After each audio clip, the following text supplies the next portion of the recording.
আসসালামু আলাইকুম ফ্রেন্ড।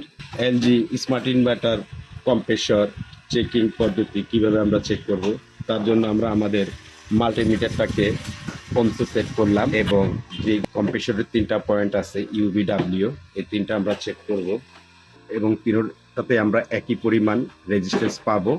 এটাতে আমরা পেয়েছি 11.2, এটাতে 11.5 এবং এটাতে 11.2। আমাদের কম্প্রেসর কয়েলটা ঠিক আছে। এখন আমরা বডি চেক করব। বডি চেক করার জন্য ইউভিডাব্লিউ যে একটা পয়েন্ট ধরবো এবং বডি একটা পয়েন্ট ধরবো। বন্ধুরা দেখতে পাচ্ছেন এই কম্প্রেসরটি বডি, এটা হচ্ছে 6 কিলো ওহমস দেখাচ্ছে। এই কম্প্রেসরটি নষ্ট আছে বন্ধুরা। ইউভিডাব্লিউ তিনটা পয়েন্ট ধরে এটা বডি দেখাচ্ছে।